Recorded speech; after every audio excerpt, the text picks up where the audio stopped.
What are you? Are you our savior? Everything's run amok here, see? Our island has been invaded by the 6 Piraka. Vicious creatures they are. But they've gotten hold of the Mask of Life. That mask has strange powers, and in the wrong hands, it's transformed all the island's inhabitants into all kinds of strange, spiteful creatures. They're everywhere. The Piraka control them. You must track down and defeat the Piraka to return Voyanui to peace. Use the powers that the masks will grant you to save Voyanui.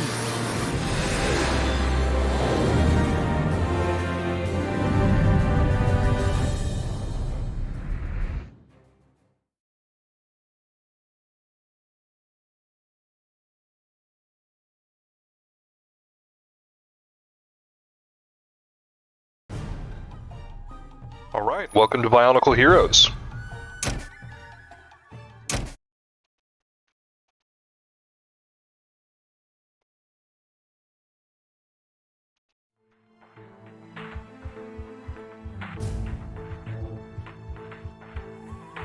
Alright, well this is our first beginning area.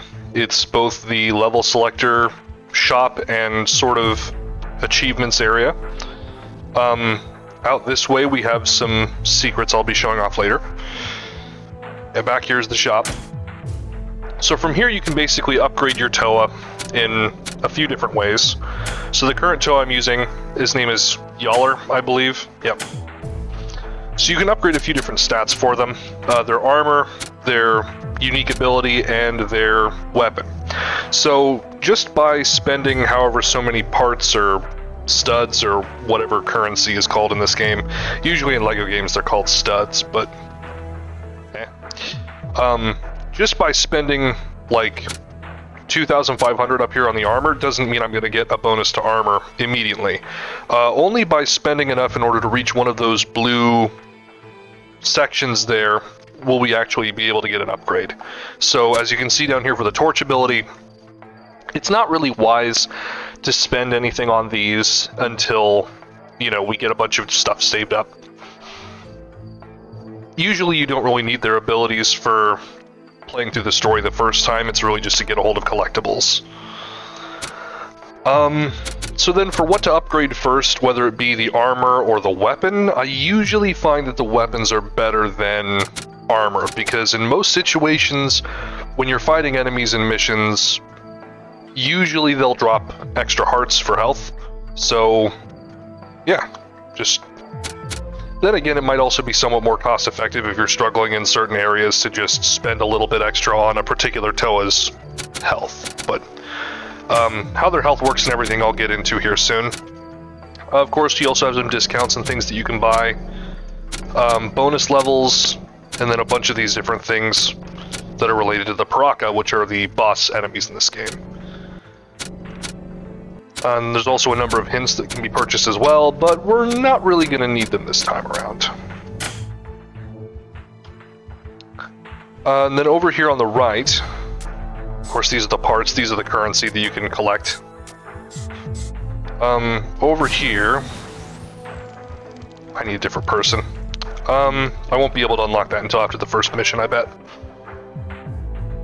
I'll explain what's up, what the doors up there are later.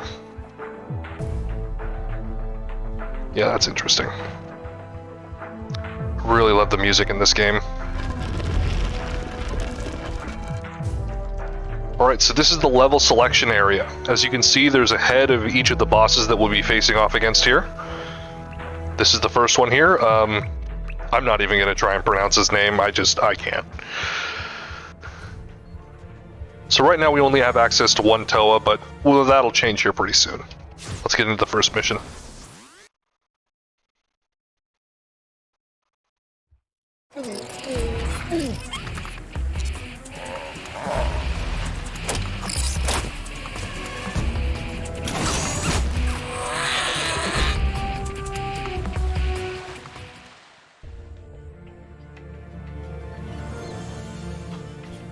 Yeah, that Rakshi's going to be pretty fun to fight here eventually. Alright, so now we currently are in a different Toa. So, Toa are essentially like the heroes of the Bionicle universe, for those that aren't aware. I don't remember their names whatsoever, they're really different. So right now we have the Toa of air and water. So of course they have different weapons. They also have different abilities, and they also count as different health bars. Now you will still have the same health bar, you know, playing through the game. We've just collected another mask, which gives us access to them. You can switch between them at will, there's no real penalty for that. Right, so how health works in this game is you have that one health bar, so I just took like half a heart worth of health, and then just got some back. But if you run out of health though, then you lose whatever your equipped mask is. So, depending on who you prefer to fight with, or whose abilities would be more useful in a given area, like right here, the Toa of Stone essentially is necessary. I forget if that's Earth or Stone. There's two of them that are similar. So this guy essentially has the ability to build things and interact with anything that's quote-unquote build-worthy. Oh right, and collecting parts there for that bar at the top will grant you a hero mode. Can't talk there for a second. I'll show you what that does here in a minute. Here is a collectible container. Here's another Toa mask. You can just kind of find them lying around in most of these levels. So whenever you collect a mask, you can regain hearts back from that. And so if you collect any masks again that you already have, then obviously you'll just gain more health back. Each of them have different weapons. So the Toa of Earth here has like this grenade launcher ability. And it is a remote grenade launcher, so I am detonating these at will. Or you could just, you know, throw one and let it fly. They don't have that much larger of a range on them, but I do like using him for heart farming. So let me demonstrate this here. If I'm far enough away from an item or something that gives me parts, then it will just automatically give them to me if they're far away enough, which is really helpful for collecting things at a distance. But I don't think it automatically does that or not. Yeah, there's a number of things that you can interact with in these environments, like flowers and mechanisms and stuff. It's really neat.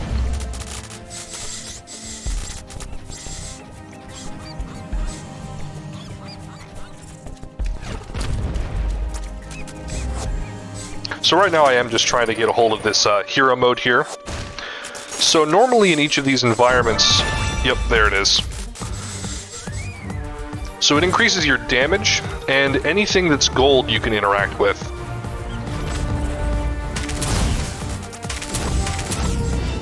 So, golden constructs, I think is what they're called, will sometimes be found in the environment. There's two of these, aren't there? Yep. So these golden constructs are usually just like piles of golden pieces laying around that when you become... when you achieve hero mode, you'll be able to interact with them with any of the characters, not just the Toa of Stone. And you'll be able to build something neat that'll sort of be like an animated structure, usually. Yep, there it is. So that's our objective right there. I just have to fight through this beach. It's not too difficult, though. A lot of these enemies, like, there isn't really a change in difficulty in this game. A lot of these enemies here early on will be pretty easy. But certain environments, though, will put enough of these enemies between you and your objectives to make things difficult.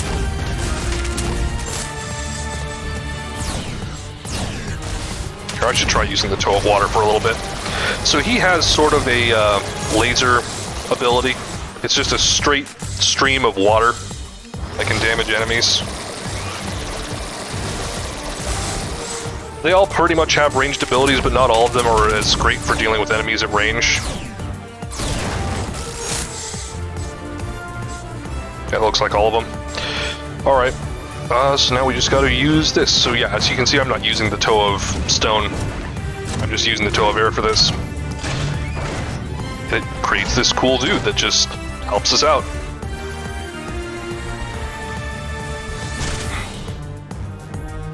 Unfortunately, they don't come with us. They're only animated for a few moments for this one particular animation, and then that's it. And they'll just sort of chill there.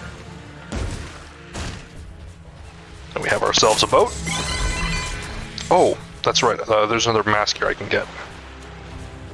Oh yeah, and another container. So there's going to be a number of these things that I'm just going to kind of skip over when it comes to some of the collectibles, because you will have to come back through here on a second time at the very least in order to get a hold of the secrets in each of these levels.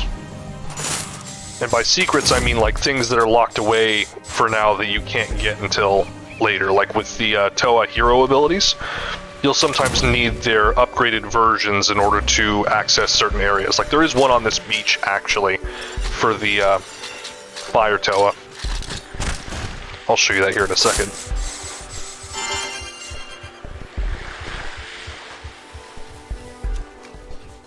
Oh yeah, and there's one also right here for the Toe of Earth. Yep, so this is it. So he needs his excavation ability. So again, you have to spend a bunch of parts in order to just be able to get that ability upgrade. And then there's another one right here for the Fire Toa. Yep. For Yaller. So those cost a heck of a lot of parts, and I'm not willing to spend those on upgrades very early on, because you don't really need the collectibles unless you want to 100% the game. And all it is for like achievements. This is what I like the Toe of Water for, because he can hit things at range fairly accurately.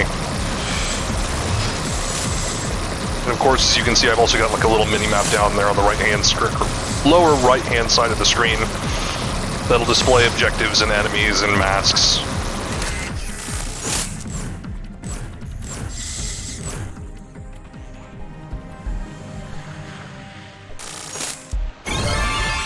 Oh, and I've already got hero mode already. So here's another funny thing about hero mode. If you achieve hero mode early, you can come over here and use this construct, and it destroys all of the other enemies immediately. Or at least most of them. And then you can just move on. So sometimes it is a little nicer if you want to just take some time to enjoy the scenery and just look around at things, maybe destroy some extra boxes and crates and things. You could actually end up getting that early, like what I just did. Oh right, and here's one of the reasons why you have to replay these. It's a Piraka door. It requires you to beat the final boss of that region to interact with that. I don't really have anything against it though. It does have, like, all these missions will have really decent replayability. You know, for a PlayStation 2 game, it's actually a really aesthetically pleasing game. Like, the water there actually doesn't look too bad. Granted, the animations are a little off sometimes, but it's still pretty good, at least in my opinion.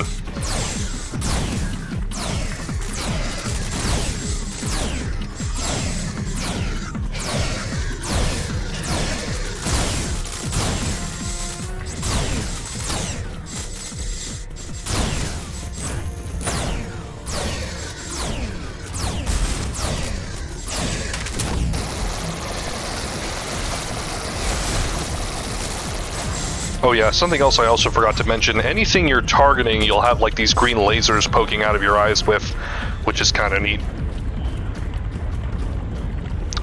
For here, we need to build the bridge. I got stuck on something there. All right, there we go.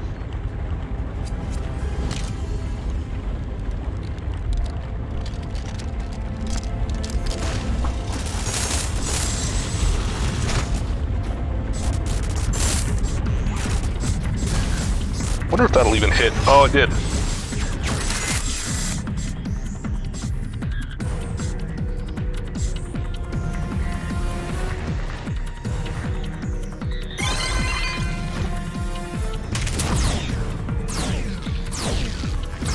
Shoot the other guy. There we go.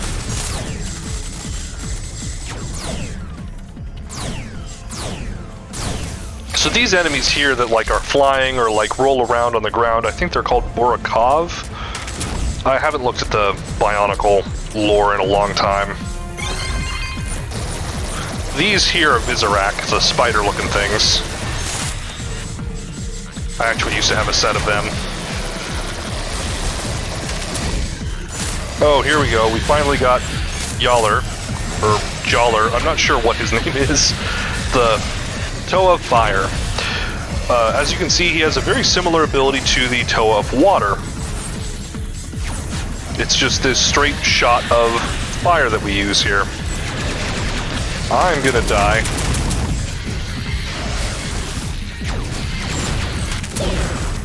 There.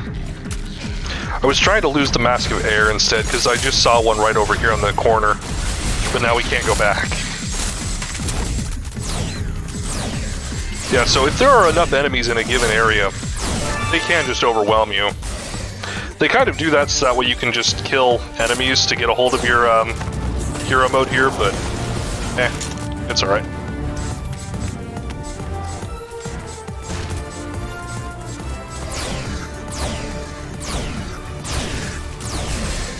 I usually like using the Toe of Air for his sort of shotgun ability. It just feels a little bit more natural for me to use.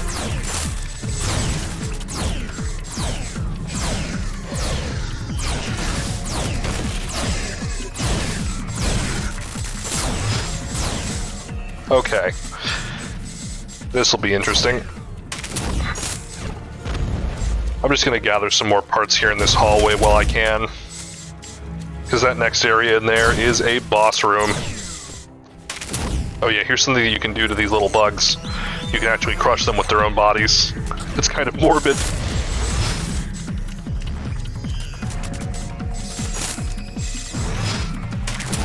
Alright. That should be enough, I think, for now.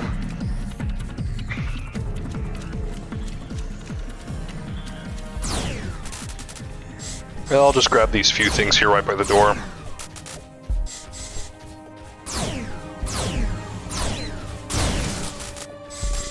Alright, here we go.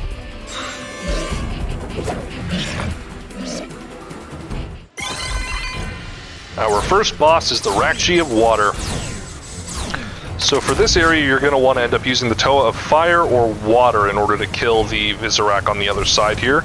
They can shoot, which is kind of OP.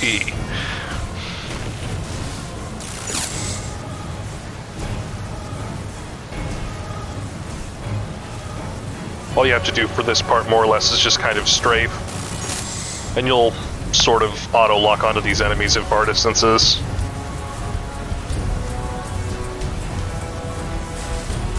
So right now our objective is to get to hero mode as quickly as possible. Right, and if any of the Visorak actually come over onto this side, you better kill them quickly. Because if they, like, prevent you from strafing, then they'll just absolutely nail you from range.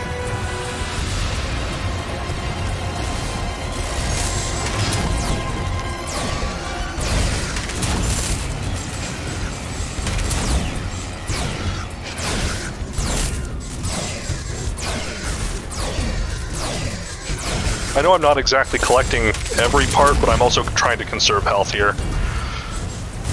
Because fighting against this boss is actually kind of hard if you're not, like, strategizing for it. So again, as I just mentioned earlier, there isn't really a difficulty slider to this game, so there are some areas that are just really hard for no reason. And we just took out half of boss's health with one construct. So now we can actually get over here to him. That's not exactly going to change much. So we're still going to have Visorak climbing down from the walls and stuff. But what will change... Yep, there we go. His shields will drop from time to time. And we can damage him from it.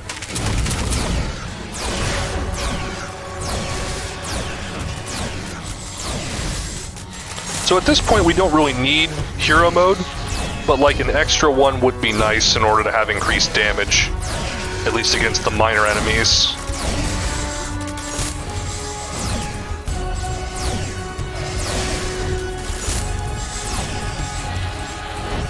I can almost predict when his health will become vulnerable, but there we go.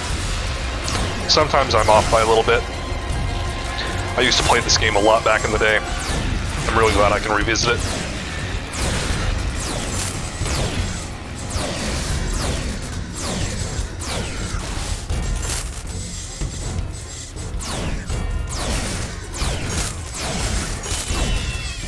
There we go. Oh, I'm about to die already.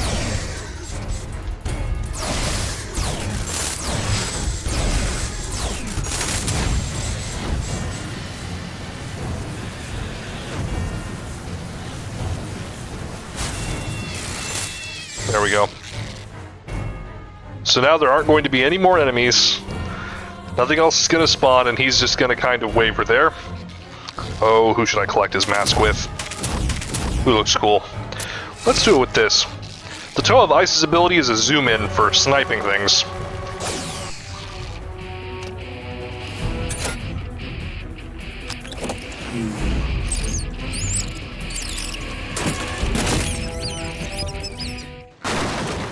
And he just gives up.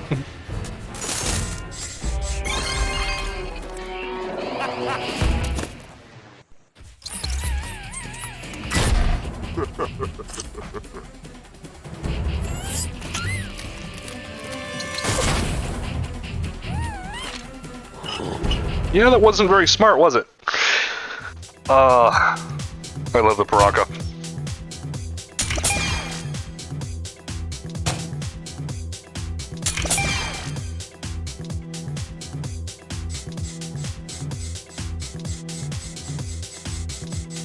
I'm just gonna skip through some of these.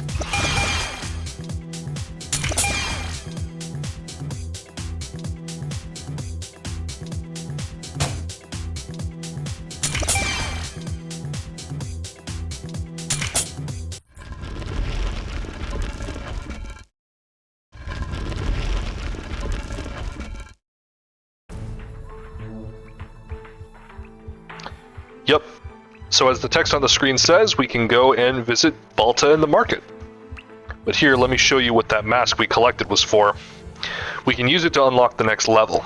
Now, personally, I always thought that this was like us trying to track down the Baraka boss through collecting this mask, but I don't know.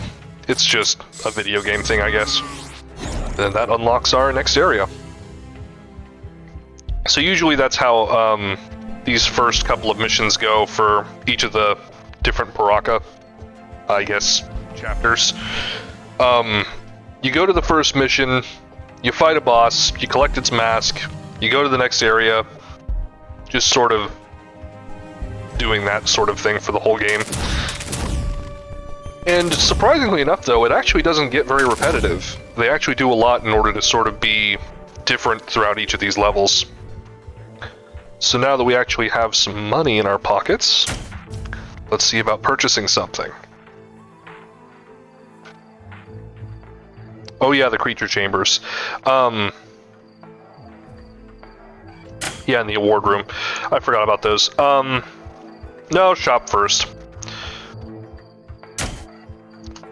So we now have the ability to access all of the Toa in the free-to-play area, and that also means we have access to all of their abilities out here too. So we can go and open up the other rooms and stuff. So let's go under Yaller's stuff here again.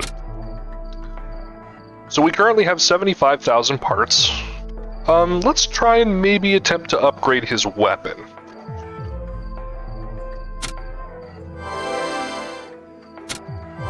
Yep, it's just gonna stay 10,000 the whole time there. And then, now it's different. As you can see here in his character profile, it went from a torch-looking thing to, I'm not even sure what that looks like, a microphone maybe? A microphone that shoots fire. But now if I change over to him, he now has a new weapon. So instead of being a straight sort of like laser of fire, it's now a bunch of these little discs. But it'll still more or less behave the same. Now when you upgrade their weapons, they do deal some extra damage, but you might not necessarily notice it all that much at first unless you were playing the game for a while. So now let's come over here and unlock this. So down here is the achievements room. So that's not the only wall we have access to. We have access to 3 of these walls here. So the one that's directly in front of us here is sort of the boss wall. So every major enemy we defeat. This is the Rakshi we just defeated. Gurak? Or Gurak? I don't know. But as you can see, it shows what his speed, his damage, and his health are, and where he's located, so on that mission. And of course, it also explains a bunch about their backstory.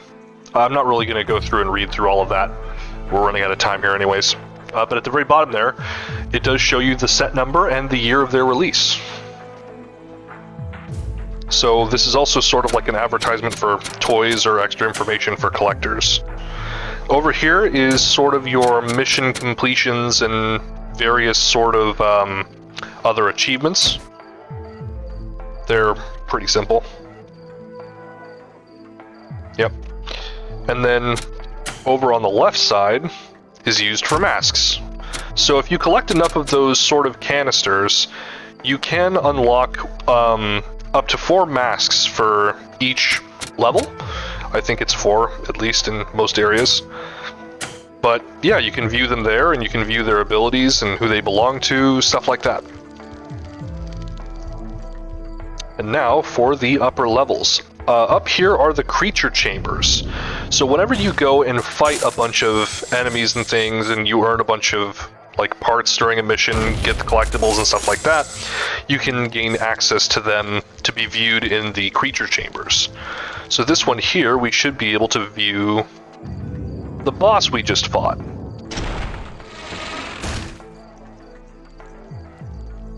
Or I thought so.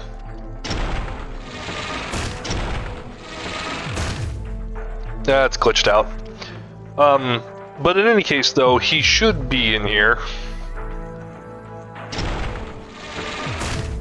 And of course, all these other ones will be empty for the time being. And then we can also see lesser enemies as well in these other rooms.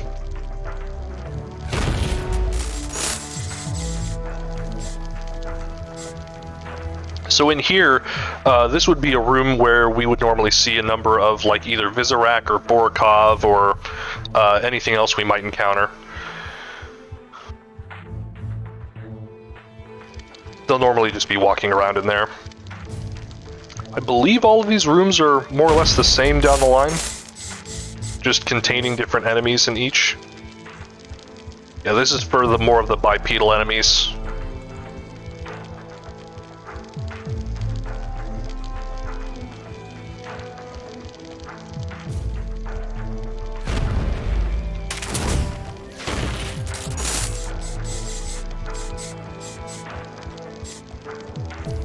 Oh yeah, and then this one here is strictly for Vizorak. I completely forgot about that.